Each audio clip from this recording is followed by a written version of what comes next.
yang dia tuh subhanallah amanah banget, Al-Amin dalam versi yang saya kenal. Amanah banget, sampai dia pernah minjem, dulu dia waktu saya masih di Kairo kan kita satu kos-kosan ya. Dia tuh pernah minjem buku cuman 1 jilid doang, dan harganya murah lah, kalau di kita mungkin sekitar 50.000. Yang udah berapa tahun berarti sekarang? Udah 15 tahun yang lalu lah ya. Udah 15, karena dia minjemnya 2003, sekarang 2018. Udah 15 tahun yang lalu. Kemarin dia WA, buku kamu tuh masih ada di saya kirim ke Bandung ya. Saya kemarin baru nemu lagi pas buka-buka lagi buku-buku lama dia di dalam kotak. Ini buku kamu nih, masih ada nama kamu. Saya kirimnya ke Bandung, masih kejaga sama dia. Manusia bisa kayak gitu. Atau nggak usah orang beriman deh, orang yang tidak beriman, pergilah ke Singapura, pergilah ke Jepang, pergilah sampai di Jepang itu ada kasus pas teman-teman cerita di sana tuh ada sepeda kesenggol, akhirnya kayak lecet dikit kan, langsung orang nitip duit digantung di sepeda pakai surat, maaf ya saya nggak sengaja menyenggol sepeda kamu jadi lecet, ini saya ganti. Kalau kurang telepon aja ke nomor ini nanti saya tambahin. Sebegitu amanahnya orang, padahal dia nggak beriman. Kalau manusia aja begitu amanah dan kita percaya, teman-teman kalau kehilangan sesuatu di Jepang ragu nggak? Santai aja kan, ntar juga balik. Kehilangan sesuatu di Amerika, karena ada beberapa teman-teman yang pernah ke Amerika katanya di Amerika itu kalau kita mogok di jalan di tol itu setiap orang nanya, bisa saya bantu? Ada yang bisa saya bantu? Nanya. Jadi masyarakatnya tuh udah keren, walaupun pemerintahnya berbeda dengan kita ya, tapi kalau masyarakatnya moralnya tuh udah bagus, attitude-nya tuh udah sopan gitu. Nah, di New Zealand juga kayak gitu, sampai kalau ada orang yang cacat melamar kerja di sebuah perusahaan, maka peraturan pemerintah perusahaan itu wajib menerima dia untuk kerja di sana. Apapun yang tugasnya pokoknya harus diterima. Kalau sampai dinolak, itu perusahaan diskor sama pemerintah. Manusia aja nggak beriman sebegitu amanah. Dan kita tuh kayak tenang banget kalau datang ke tempat keluar negeri gitu, kita bawa apa, misalnya ketinggalan HP atau apa. Saya pernah pas di Jepang tuh, saya bawa koper dari Indonesia, kebenaran handlingnya tuh, tempat megangnya tuh udah copot, dari Indonesia udah copot. Pergilah ke Jepang. Nah dari Tokyo kita ke kota yang lain, naik pesawat domestik nih.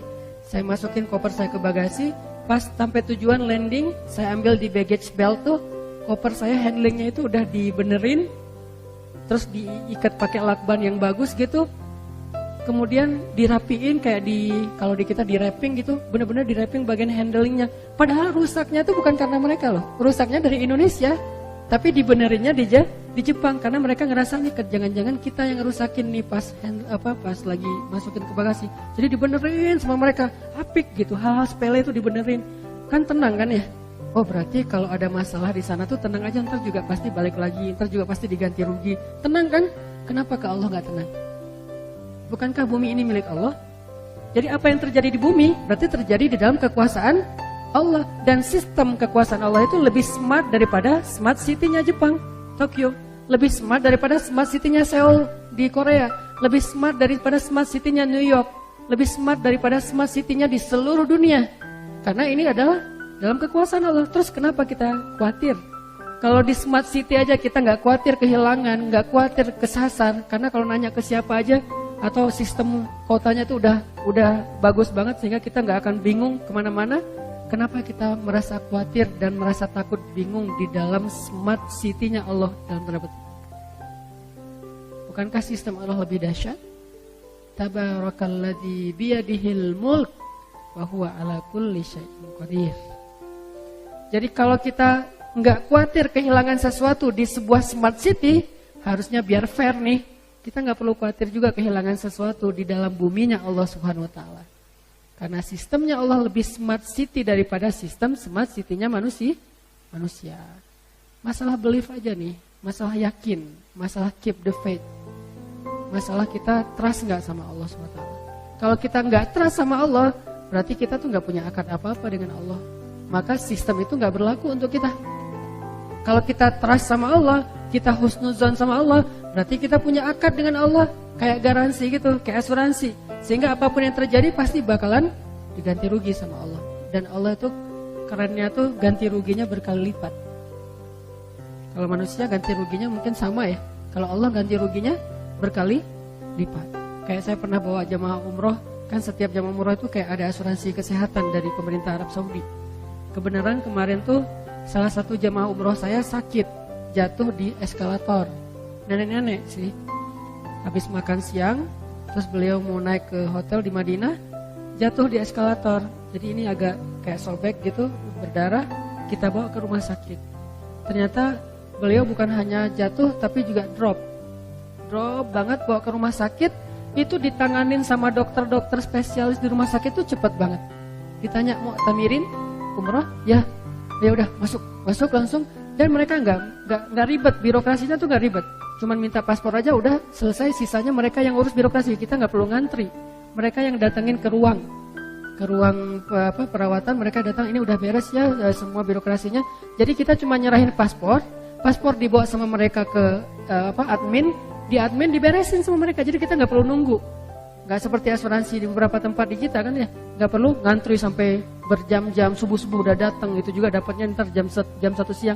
Enggak, diberesin sama mereka, terus datang nanti orang adminnya ke ruang, dikasih ini semua catatan tentang kalian ya, semua urusan, nanti kalau ini kasih tunjuk aja ke dokter. Udah. Yang luar biasanya, kita kan karena udah dari Madinah tinggal sehari lagi mau ke Mekah. Kita bilang, dokter boleh nggak kita keluar hari ini dari rumah sakit? Dokternya malah nahan-nahan, nggak boleh, ini nggak boleh dibawa keluar dulu, kami jamin di sini, harus dirawat, kata dokternya. Ini artinya kita kan tenang ya.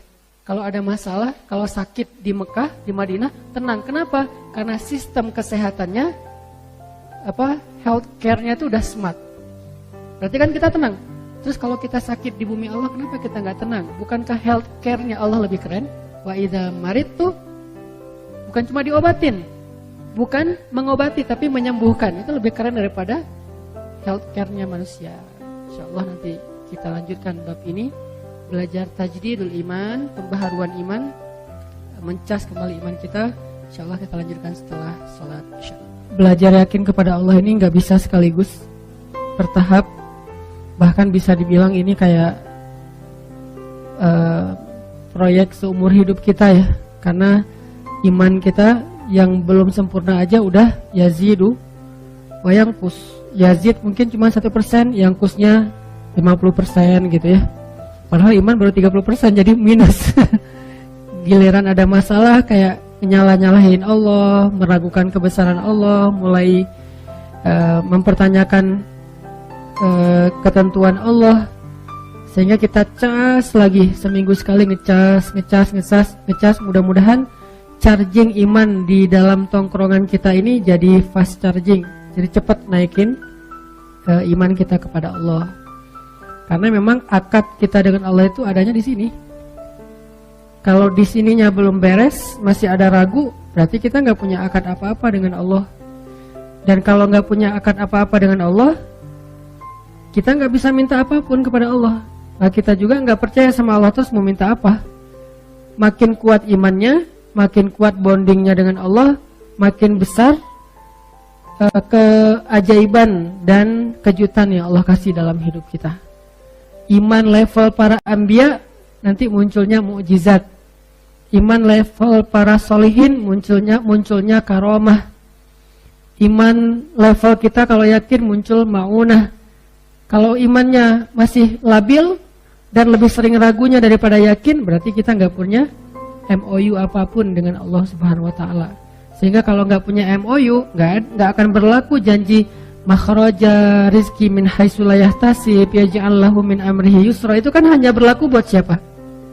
Orang yang yakin kan? Wa may yattaqillah yaj'al lahu makhraja wa yarzuqhu min haitsu la yahtasib. Wa may yattaqillah yaj'al lahu min amrihi yusra. Wa may yattaqillah yukaffir anhu sayyi'atihi wa yu'zim lahu ajra. Jadi cuman kalau kita takwa kepada Allah, dan salah satu di antara makna takwa iman. Karena takwa ini judul besar.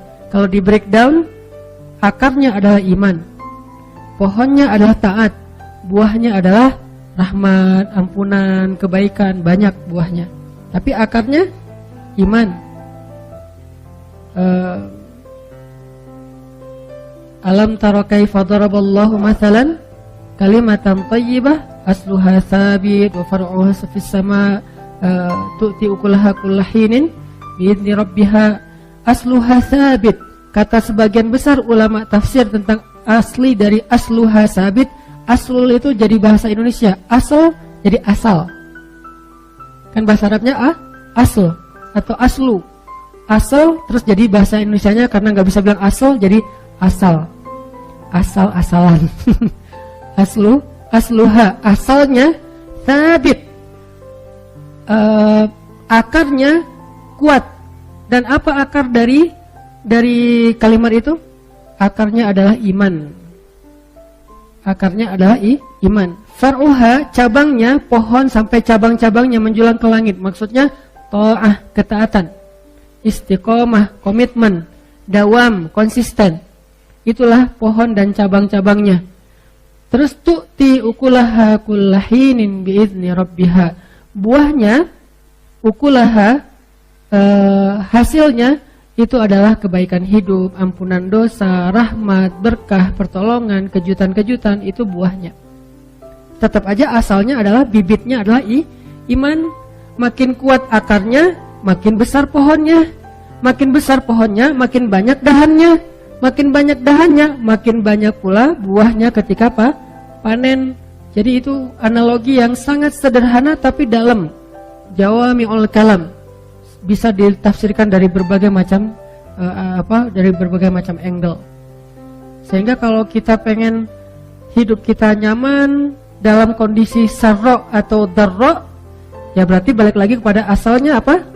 Ajaban li amril mu'min. Balik lagi kepada iman.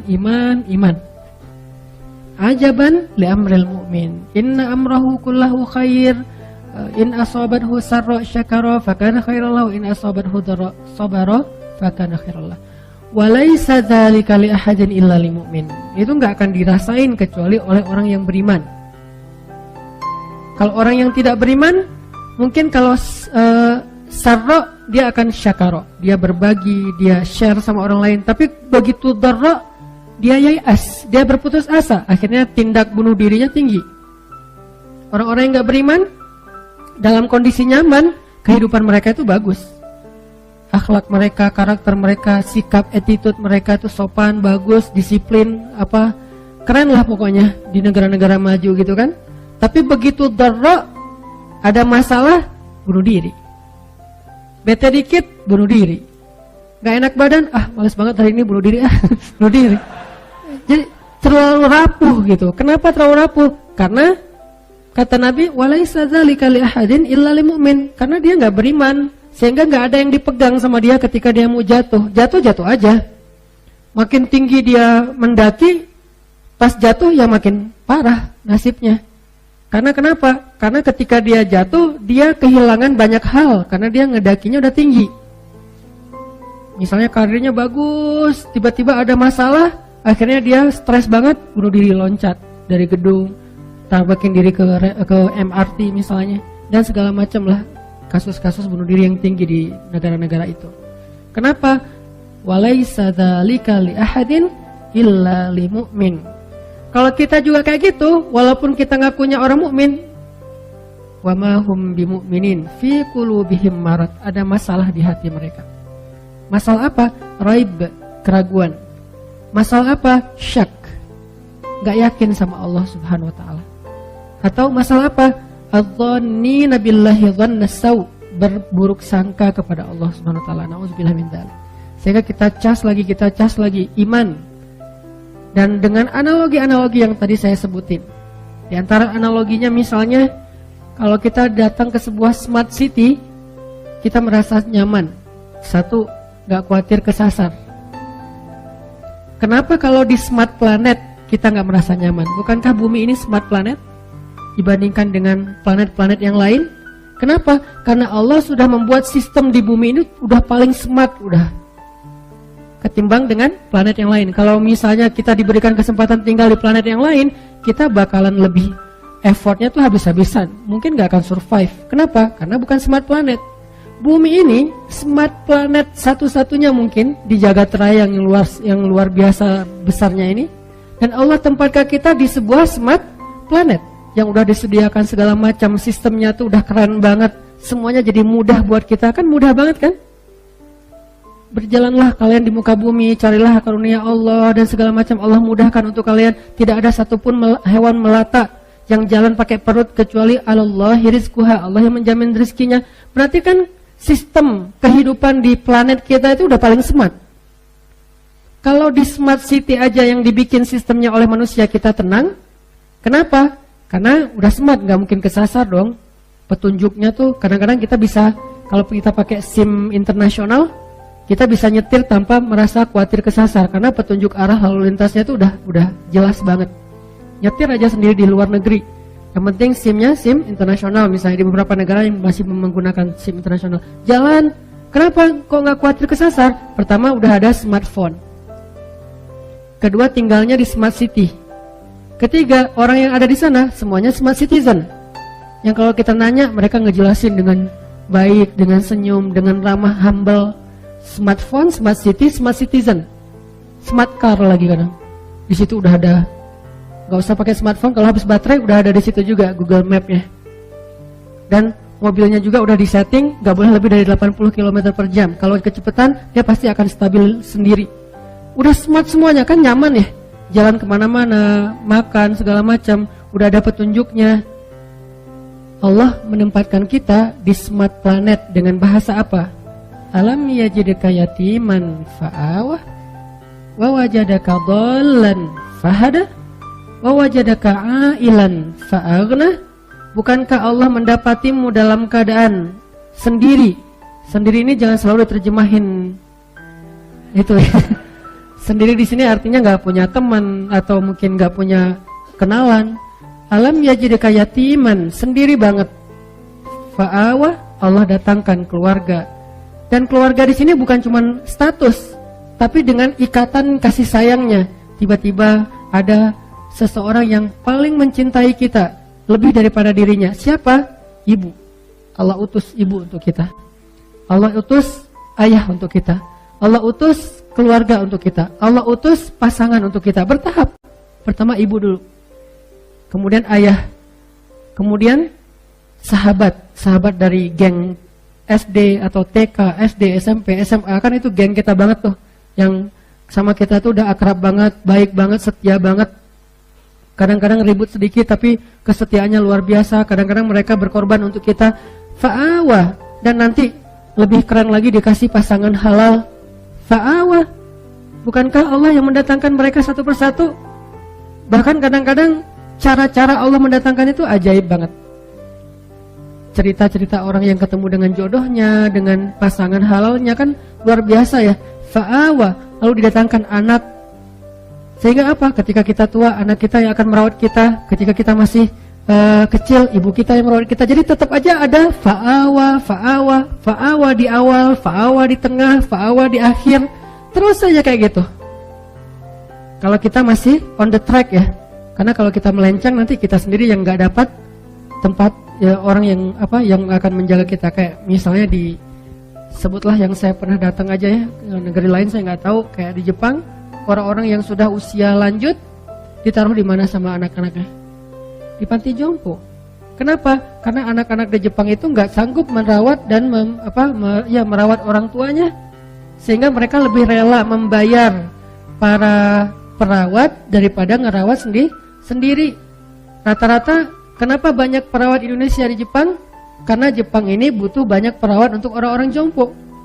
Dan ada gap antara usia muda dengan usia tua. Mungkin sekitar 10 tahun lagi Jepang akan krisis anak muda. Beda dengan Indonesia, malah bonus demografi. Kalau di sana malah minus. Sehingga banyak dari Indonesia yang dibawa ke Jepang untuk jadi perawat buat panti jompo salah satunya. Kenapa? Orang Jepang nggak punya kemampuan merawat orang tuanya. Dan memang mungkin udah hilang moral itu ya.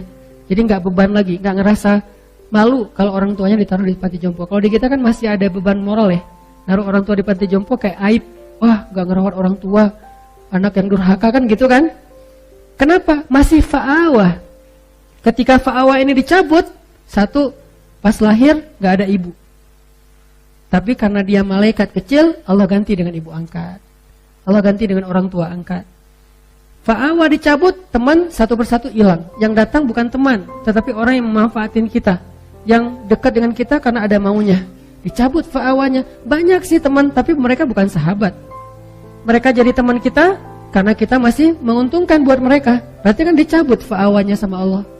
Nanti punya pasangan, kalau dicabut fa'awanya lebih sakit lagi tuh, selingkuh. Punya anak, dicabut fa'awanya sakit juga. Anak udah sukses tapi orang tuanya nggak dirawat. Maka yang menjamin kita dirawat, ada keluarga, itu Allah.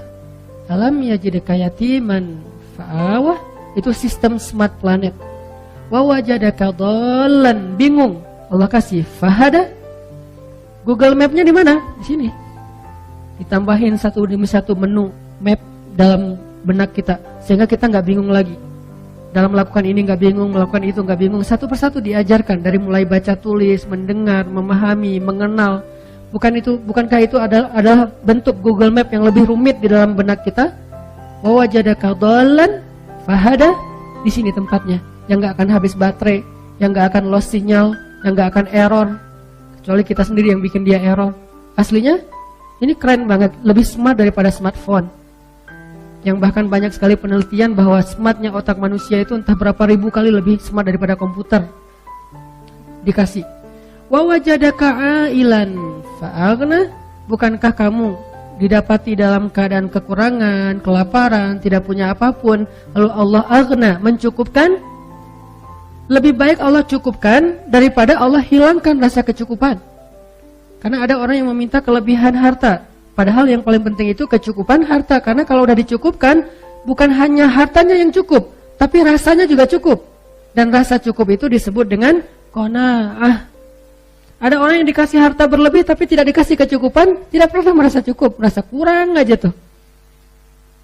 Dikasih ini kurang, dikasih itu kurang, terus saja kurang. Kenapa? Karena tidak dikasih diangkat kecukupan dalam diri dia. Bukan diangkat hartanya tidak dikasih. Siapa tahu emang hartanya itu adalah bagian dari takdir. Takdirnya emang kaya, tapi dicabut rasa cukup. Sehingga walaupun kaya, dia merasa paling miskin di dunia. Makanya dalam Islam, yang dilarang itu bukan miskin, tapi merasa fakir. Dalam Islam itu kan gak ada celaan kan menjadi orang miskin. Sehingga kalau kita kadang-kadang nyebut orang miskin itu kurang beruntung, siapa bilang? Di akhirat nanti, dalam kondisi tertentu, orang miskin lebih beruntung dari orang kaya. Dalam kondisi tertentu, dimana hisab mereka lebih ringan, masuk surganya 500 tahun lebih duluan. Tapi kalau orang kayanya jawad, karim, dermawan, mungkin surganya lebih luas daripada orang miskin. Ini kan amal ya. Famaya amal mithqala dzarratin khairan yara, dan seterusnya. Artinya dalam Islam, miskin itu enggak tercela, miskin itu enggak rugi. Yang rugi dan tercela itu fakir. Makanya kita keliru dalam menerjemahkan miskin lebih dekat kepada kekufuran. Enggak kayak gitu kalimat hadisnya. Kadal fakru ayyakuna kufra. Hampir-hampir, seringkali, kadang-kadang orang fakir ini dekat dengan kekufuran. Fakir ya, bukan miskin.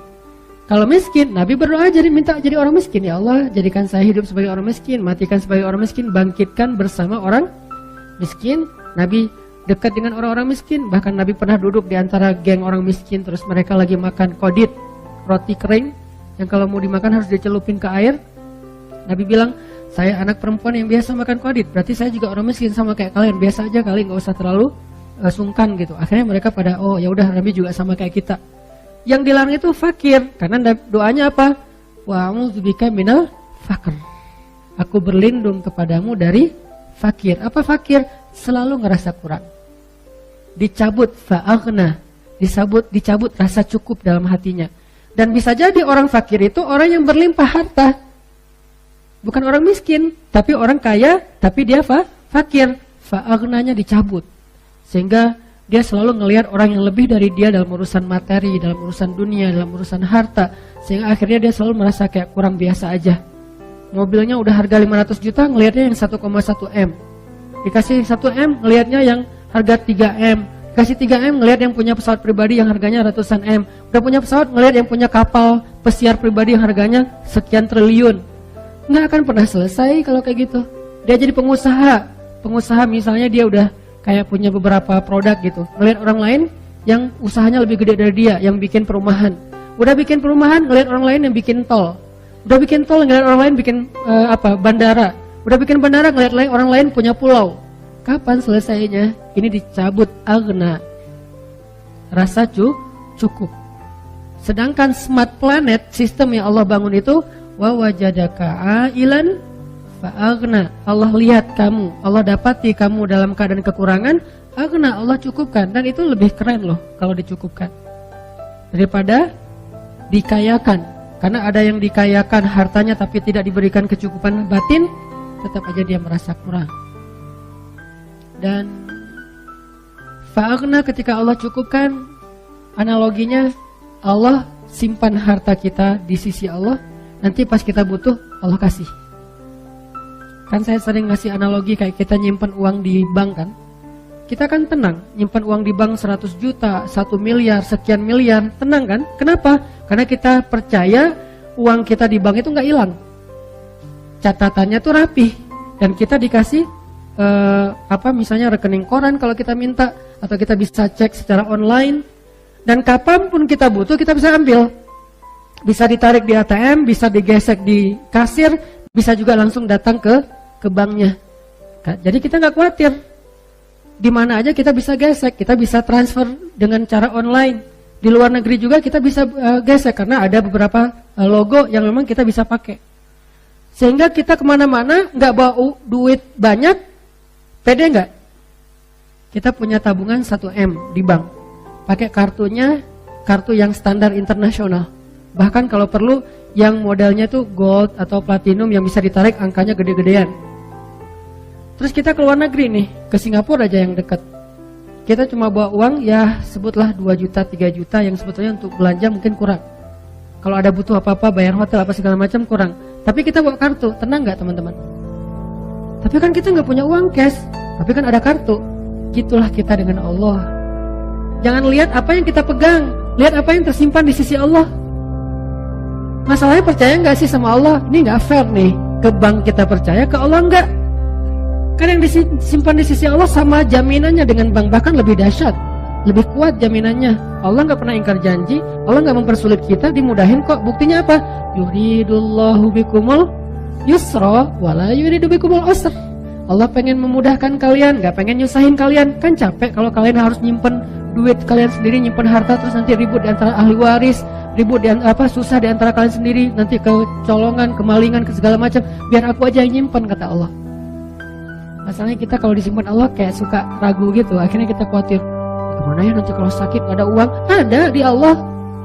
Gimana ya nanti kalau ada masalah gak ada tabungan sama sekali? Ada di Allah. Ya kan, tapi kan tetap harus ada cashnya. Nah ini nih poinnya nih, gak fair. Kalau kita ada uang di bank dengan kartu doang, kita nggak ngomong kayak gitu. Gimana ya keluar negeri nggak bawa uang sama sekali, kan ada kartu. Oh ya udah, ya aman lah kalau kayak gitu, tinggal digesek. Kok ke bank bisa gitu, ke Allah nggak bisa gitu? Nggak fair. Kalau nggak fair, itu bukti bahwa iman kita tuh sebetulnya tuh nggak kuat. Kalau kayak gitu ya gimana kita mau dapat surprise dan miracle dari Allah? Jadi nggak apa-apa kita nggak pegang banyak. Tapi begitu butuh tinggal gesek. Geseknya gimana? Tinggal gini doang. Lebih gampang daripada kita ke ATM. Belum lagi nanti ternyata di ATM itu cuma bisa transfer, nggak bisa narik karena habis duitnya. Belum lagi ATM-nya ada yang error. Kalau ini pernah error, jangan berdoa sekarang, kenapa? Doa lagi error. Nggak ada kan? Nggak ada waktu yang error dalam berdoa. Setiap saat kita bisa berdoa dengan mudahnya. Yuridullahu bikumul yusra. Allah tuh pengen mudahin kalian, nggak pengen nyusahin kalian. Karena kalau kalian pegang harta yang banyak banget, kalian susah. Bayar pajaknya, belum lagi nanti maintenance-nya, belum lagi nanti keributan di antara keluarganya, belum lagi kecemburuan orang kepada kalian. Udah deh, daripada kalian susah megang-megang aset itu, aku pegang aja. Nanti kalau butuh bilang ya. Kan gitu kan akadnya. Kalau butuh bilang, "May yattaqillah yaj'al lahu makhraja wa yarzuqhu min haitsu la yahtasib, wa may yattaqillah yaj'al lahu min amrihi yusra." Kan gitu sederhana. Tinggal gini doang. Cara gesek ATM kita ke Allah tuh gini doang. Dan kata Nabi dalam hadis qudsi, "Aku malu kalau hambaku mengangkat kedua tangannya meminta kebaikan lalu gak memberi." Allah malu. Gak mungkin gak dikasih. Pasti dikasih. Cuman cara Allah ngasih 3 model. Kadang dikasih persis kayak yang kita minta, kadang dikasih lebih banyak, lebih baik dari yang kita minta, kadang dikasihnya dengan model yang lain yang sama dengan nilai yang kita minta. Kayak misalnya kita punya kartu ATM, belanja nih di di luar negeri, kita gesek. Bisa kita gesek dan akan keluar angka sesuai dengan yang kita sebut. Bisa juga, Pak, ini ada bonus. Bisa gitu kan? Begitu kita mau bayar sesuatu kan suka gitu tuh, ada bonus dari banknya. Begitu kan, Pak, ini ada bonus mau dipakai enggak? Ada poin. Sehingga yang tadinya harganya 1 juta, gara-gara poin jadinya 750.000, poin 250.000. Mau dipakai enggak? Kan suka gitu ya, bisa aja gitu. Bisa persis, bisa ditambah dengan bonus. Bisa juga diganti dengan yang lain. Pak, selain dapat bonus ini, Bapak nanti dapat merchandise, dapat hadiah apa misalnya. Ternyata Bapak dapat mobil, dapat apa. Kan gitu cara Allah. Yang pasti bisa banget. Dan Allah kalau transaksi dengan Allah itu jauh lebih banyak untungnya daripada yang makhluk. Karena Allah ghaniyun, maha kaya, karena kekurangan harta. Sehingga tinggal gini doang. Masalahnya kita nggak terlalu yakin dengan ini, lebih yakin dengan ini. Kalau bawa kartu yang bisa diginiin kita pede. Kalau gini kita nggak pede. Ini masalah iman. Kenapa kita nggak pede dengan ini? Emangnya Allah nggak ada? Ada. Tapi kenapa nggak percaya? Ya gitu deh. Nah ini nih jawabannya nih. Istafti qalbak. Tanya ke hati kalian masing-masing. Istafti qalbak. Tanya ke hati masing-masing. Akadnya tuh di sini. Kalau kita pede kayak gini, sama dengan pedenya gini, teman, lihat nanti keajaiban banyak banget dalam hidup kita. Tapi kalau yang kayak gininya agak ragu-ragu, ya sih, tapi kan butuh gini juga. Enggak. Gini, ada gini, nggak ada gini, terserah deh. Yang penting gini nih, cara biar tabungan kita banyak di sisi Allah, beramal soleh aja terus. Kadang langsung di-cashin, dibayar sama Allah, kadang nanti ditabung dulu sama Allah. Saya udah beramal Ustaz, tapi nggak ada buktinya. Lagi ditabung sama Allah, kamu nggak butuh sekarang soalnya. Nanti pas butuh, tinggal gini, Allah kasih. Tapi kan Allah nggak secepat itu ngasihnya. Siapa bilang? Manusia aja bisa instan, masa Allah nggak bisa? Jangan sampai kita menganggap manusia bisa lebih dari Allah. Ini bukan teori rububiyah, uluhiyah, asma dan sifat. Ini praktek langsung ke dalam hati kita. Daripada kita hanya terjebak dalam teori, hafal semua teori rububiyah, hafal semua teori uluhiyah, tapi begitu dikasih pilihan hidup, bingung, ragu. Mana rububiyahnya? Saya tidak mengangkat dari sisi angle rububiyah karena itu materi kuliah, materi kampus, materi calon ulama. Ini angle praktis aja deh buat kita dalam praktek kehidupan sehari-hari. Bisa nggak kita yakin dengan ini, seyakin ini? Kalau bisa lebih dari itu lebih keren lagi. Mungkin bertahap, nggak langsung bisa lebih deh. Minimal fair, sama. Aduh, lupa bawa dompet. Aduh, hari ini belum sholat sunnah misalnya. Jadi kayak nggak ada modal gitu. Coba kalau hari ini kita ngeluarin harta kita fisabilillah, semudah kita investasi yang kita percaya banget dengan korporatnya, dengan perusahaannya. Kalau kita bikin kerjasama dengan manusia, biasanya bagi hasilnya berapa? Sebutlah 60-40 ya. Kita kerjasama, kita dapat 60% dari hasil. Atau yang modalnya konvensional, kita dapat paling tinggi, jarang lah gitu, 5% dari modal. Itu tuh jarang banget. Rata-rata ya 1, sekian persen atau 2%, bahkan kurang dari 1%. Deposito lah misalnya. Kita naruh uang kita 1 M, tiap bulan misalnya nanti kita dikasih tuh 3 juta. Berarti berapa persen? 0, kan? Karena 1%-nya 10 juta ya. Berarti 0, sekian. Nggak sampai 1%. Kita percaya, naruh duit kita di deposito, kemudian tiap bulan kita tunggu aja. Oh, nambah 1 M,3 juta. Bulan kedua 6 juta, bulan ketiga 9 juta, bulan ke-6 udah bisa beli motor. Gitu kan kita mikirnya. Kenapa kalau ke Allah kita ragu? Udah kasih aja ke Allah. Allah balikinnya tuh bukan 0, 700 kali lipat. Masalahnya kita, ya sih. Itu tuh masalahnya tuh. Kasih aja deh. Ntar Allah ganti. Enggak, buktinya enggak 700 kali lipat karena disimpan. Coba kalau dikasih 700 kali lipat blek cash, kita kewalahan nyimpennya. Ntar kita susah sendiri. Kan Allah bilang, yuridullahu bikumul yusra. Allah pengen mudahin kalian. Jadi dikasih tapi disimpan sama Allah. Kamu enggak percaya sama saya? Kan gitu kan pertanyaan Allah harusnya kan ya? Percaya Allah, yaudah deh gak apa-apa, Allah aja yang simpan. Udah disimpan sama Allah. Nanti pas butuh tinggal gesek. Ya Allah, yang kemarin boleh dicairkan dikit gak? Itu kan hadis tentang 3 orang yang terkurung di dalam gua kan? Ya Allah, dulu saya pernah gini, dulu saya pernah gini, dulu saya pernah gini. Boleh gak saya minta sekarang balasannya? Kalau engkau ridho, Allah balas. Itu hadis sahih. Berarti boleh dong kita beramal terus ditabung di sisi Allah. Nanti someday ketika kita butuh, kita tinggal bilang dengan bahasa kita.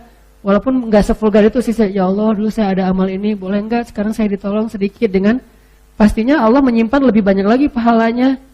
Pahala itu bukan kalimat teman-teman, pahala itu berbentuk. Bahasa Indonesia yang lebih tepat itu pahala, ajrun itu upah. Jaza itu reward. Jadi benar-benar dikasih itu upah, reward. Cuman nggak tahu dari mana asal kata pahala, saya nggak ngerti bahasa Indonesia asal muasal pahala. Cuman kalau kita terjemahin bahasa yang lebih dekatnya, ajrun upah, ujroh, jaza reward. Dan Allah nge-reward kita banget terhadap semua amal kita. Nggak ada yang nggak di-reward sama Allah. Bahkan lebih baik dari yang kita lakuin. Masalahnya nggak semuanya dikasih fisik. Karena kalau dikasih fisik, satu, takutnya kita malah sombong. Aset ada di mana-mana, gaya gitu kan ya. Terus kita jadi malas berdoa sama Allah. Padahal berdoa itu ibadah. Ngerasa udah gak perlu berdoa juga, bisa langsung ngambil. Nah Allah pengen ngebonding kita nih. Kalau kamu butuh minta ya. Nah gak susah dah, minta sama saya juga. Tinggal gini aja pasti aku kasih kok. Dan Allah yang nyimpen. Kalau Allah nyimpen lebih aman. Gak ada malingnya, gak ada errornya, gak ada manipulasinya, gak ada pajaknya. Allah yang simpan. Mau yang gimana? Kalau kita percaya, ya udah deh ya Allah, sebagian besar engkau simpan aja, saya dikasih sebagian kecil aja, asal bisa punya rumah, punya mobil, punya tabungan dikit gitu ya. Nanti kalau kurang tinggal minta lagi sama Allah.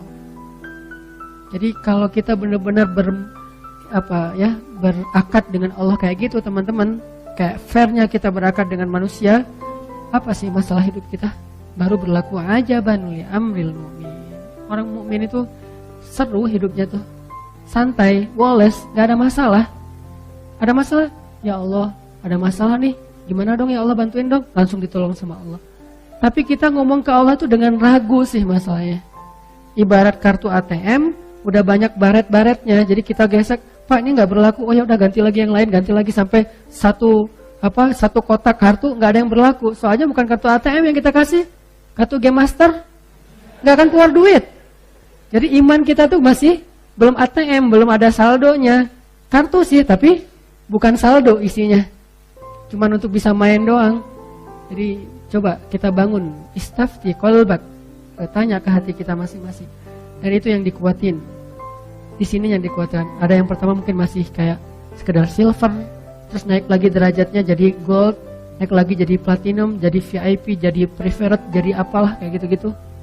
Bukankah itu selalu berlaku di dalam transaksi dengan manusia dan dengan Allah juga kayak gitu. Lahum darajatun inda rabbihim. Mereka tuh punya level di sisi Allah. Siapa? Mukmin di Al-Anfal. Lahum darajatun. Mereka punya level. Ada yang levelnya cuma silver. Tabungannya sekian, bisa ditarik dalam sehari cuma sekian. Ada yang levelnya mungkin di bawah silver, simpedes misalnya. Narik nggak bisa di ATM, harus ke bank gitu, ngantri dulu. Ada yang di atasnya yang gold, bisa ditarik 100 juta sehari. Ada yang di atasnya yang mungkin platinum, bisa ditarik sekian ratus juta sehari. Ada yang levelnya udah preferred atau VIP banget, yang kalau kita datang ke bank itu dia nggak perlu ngantri, langsung masuk ke atas, ketemu dengan customer service-nya, disediain makanan, minuman, kita ngobrol seperti teman, terus dimudahin semua urusan kita. Lahum darajatun. Mereka bertingkat-tingkat di sisi Allah, berlevel-level. Dan level itu ditentukannya di sini. Bukan berapa, tapi apa yang kita rasain dalam hati kita. Dan kita bisa mengukur diri kita sendiri deh. Dari hal-hal kecil dulu.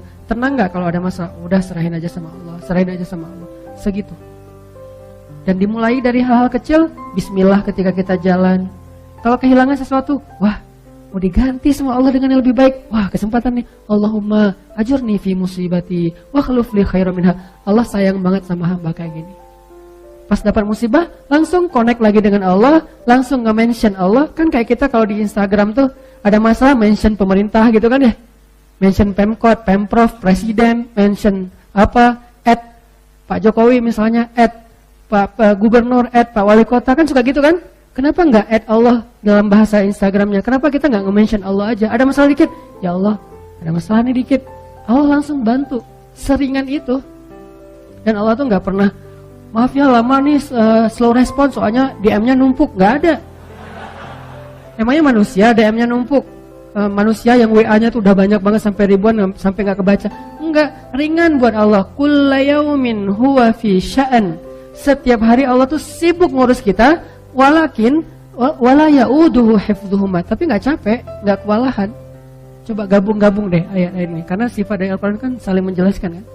Kulla yaumin huwa fi sya'an. Setiap hari Allah sibuk, tapi apakah Allah tersibukkan, repot? Enggak. Kata Allah, wala yauduhu hifdzuhuma. Allah nggak pernah repot, nggak pernah kewalahan menjaga, memelihara langit dan bumi. Simple hidup kita tuh kalau kita believe, trust, keep the faith kepada Allah Subhanahu wa Ta'ala. Ini yang kita tajdid, teman-teman. Mulai dari hal kecil, Bismillah, Bismillah, Bismillah. Nanti ada agak mentok-mentok dikit, Hasbiyallah, la haula wala quwata illa billah. Khawatir dikit, datang teman kita, udah nggak usah khawatir, ada Allah. Itu bahasa lain dari la tahzan, innallaha ma'ana. Merasa lonely gitu, ma zannuka bisnain, Allahu salisuhuma. Kenapa kamu pikir kita cuma berdua, bukankah Allah yang ketiga? Terus kayak ngerasa nggak ada daya upaya, bilang hasbiyallah, cukup buat saya Allah, la haula wala quwata illa billah. Dan itu benar-benar miracle, kejadian banget dalam hidup kita kalau kita percaya.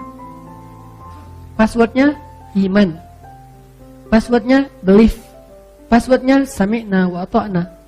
Kalau itu benar-benar terasa di hati kita, kalimat la haula, kalimat hasbiyallah, kalimat-kalimat iman itu terasa di sini nih, udah tenang aja hidup. La tahzan, ala bidzikrillah tatmainnul qulub.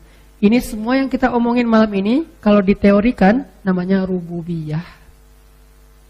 Cuman kita nggak usah terjebak dengan istilah, tapi maknanya yang paling penting supaya kita bisa langsung praktek. Semua yang kita omongin rububiyah, pemeliharaan Allah, penjagaan Allah, kepemilikannya milik Allah, segala macam lah dari makna Rabb. Udahkah kita rububiyah kepada Allah? Apakah kita sudah Rabbani atau masih jadi manusia biasa?